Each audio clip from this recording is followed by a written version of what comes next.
This is how you can make your trend lines 10 times more powerful by using this concept. Personally, I believe trend lines are better suited for higher time frames and not really on the lower time frames. So let's get straight into it. So when you pull your trend lines, I normally like to go with either wick to wick. All depends on where the candles lie, but in this situation I'm going to go wick to wick. Wick to wick. And then what you want to do, instead of buying here, which a lot of people do, this is Bitcoin for example, you know, which sometimes it does work. Yes, it does sometimes, but to make it even more higher probability, you can do this. So as you can see, we have price is making lower lows. Yeah, this is the high. So you take the previous lower high, which is this, and then what you're waiting for price then to come up, break that high, have a little retracement, either come back down or maybe come back down and touch the level and to then continue onwards. But if we get the retracement, then I would be entering around here with my stop underneath the low, invalidation underneath the low, and then I'd be trying to ride that price upwards. This is extremely powerful because this then sort of confirms that the trend is changing, because you can see that this whole move here is making lower lows, and you want to wait for price then to make that high, because entering here, let me get rid of the drawings, you know, entering here, a high hasn't been made yet because this is the previous high. So, and then if you go back and you look at every trend change, you know, this is Bitcoin. I'm going to show some stock samples I'm going to show some stock examples as well. You know, every trend change, every trend that changed was followed with a high that got broken, which was the extra confirmation, you know, and you would enter around here, you know, maybe you'll stop somewhere around here, and then you would rid that trend upwards. But this sort of style is market structure. This is based on my strategy. Let me find some other examples in Bitcoin. This is the daily time frame as well. This does work on the lower time frames, but obviously the higher your time frame, the higher the probability. So this is gold. Price was making lower lows, you know,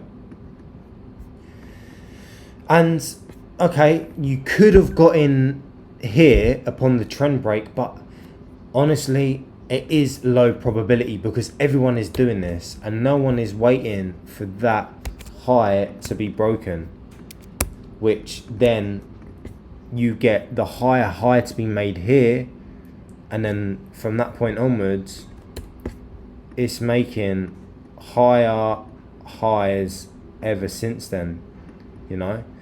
If you want to increase your probability on your trendline game, then wait for that previous high, that previous lower high to get broken. It will increase your probability massively. If you don't believe me, go into the chart and backtest it for yourself. You will see it happens everywhere. Look, gold again, trend line.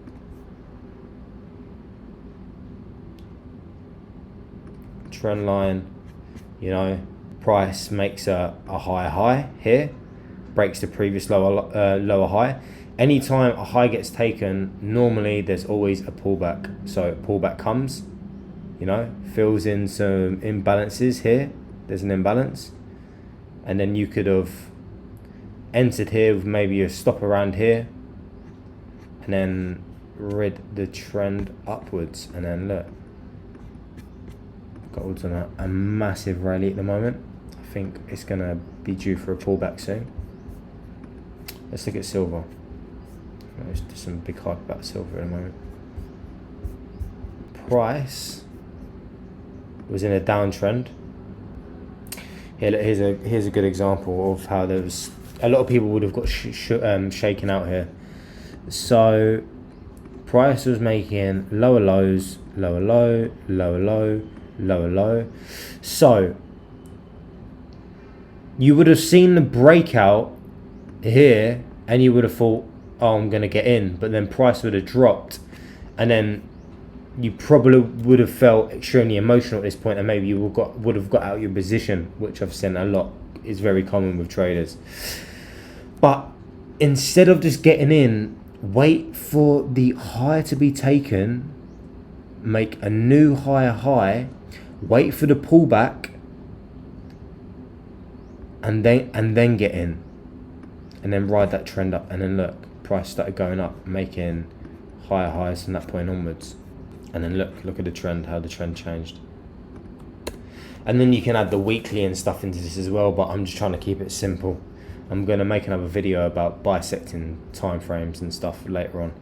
But yeah, it happens everywhere, guys. Look, so this is 2016. Price is making lower lows as it's trending downwards. I mean, you could have got this trend line as well, but I prefer this one. And I prefer this one because not everyone's looking at this, because if you can mark a trend line and predict where the third bounce is going to be, see, look, just having these two, marking these two, you predicted this, okay? So I like to mark my trend lines where there's only two marks, because everyone's always looking at the 3 or the 4. It's low probability.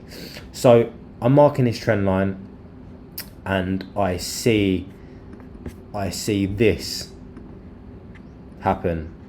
Okay, cool. So price breaks out, price tries to break out here. It ultimately fails, comes back down.